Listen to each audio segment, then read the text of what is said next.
Dans l'ombre des couloirs étouffants de la prison simulée de Stanford, où la frontière entre réalité et folie devient floue, s'est déroulée une expérience qui continue de hanter les esprits.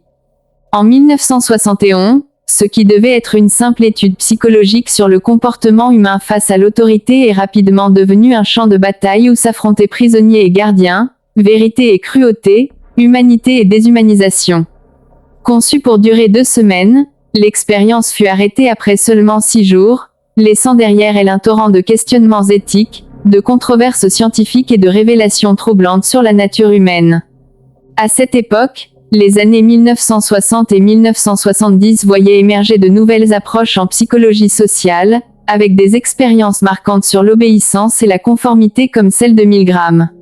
Le climat social, marqué par la guerre du Vietnam et la remise en cause de toutes les formes d'autorité, nourrissait l'intérêt des chercheurs pour la dynamique du pouvoir.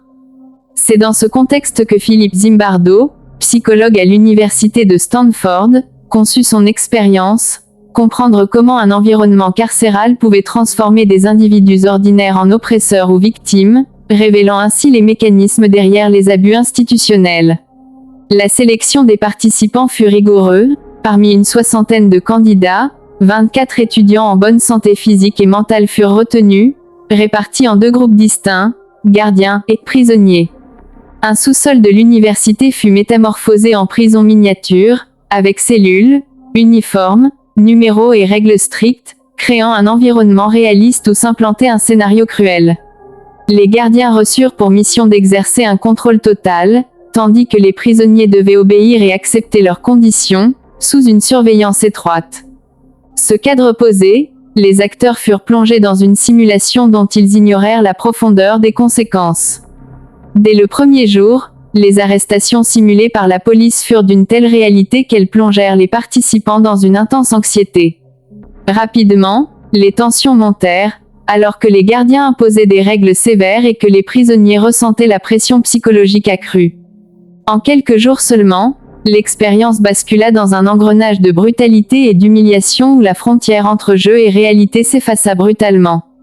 Les prisonniers montraient des signes de stress, d'angoisse et de rébellion, tandis que certains gardiens succombaient à une soif de pouvoir inquiétante.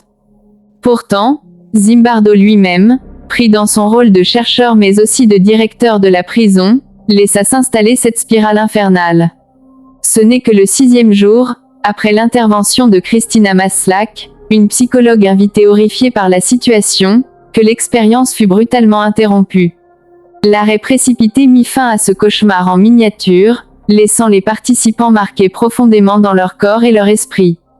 Les conclusions initiales révélèrent que ce n'est pas la nature des individus, mais bien le système et l'environnement qui engendrent les comportements abusifs et déshumanisants. Pourtant, la communauté scientifique ne tarda pas à soulever des critiques sévères sur la méthodologie, la possible mise en scène et les dérives éthiques, plaçant cette expérience au cœur d'un débat passionné sur les frontières de la recherche en psychologie. Au-delà des controverses, l'expérience de Stanford bouleversa la compréhension du pouvoir, de la déshumanisation et des rôles sociaux, tout en provoquant une réflexion profonde sur la responsabilité éthique des chercheurs. Elle entraîna une révolution dans les pratiques expérimentales, avec l'instauration stricte de comités d'éthique pour protéger les participants.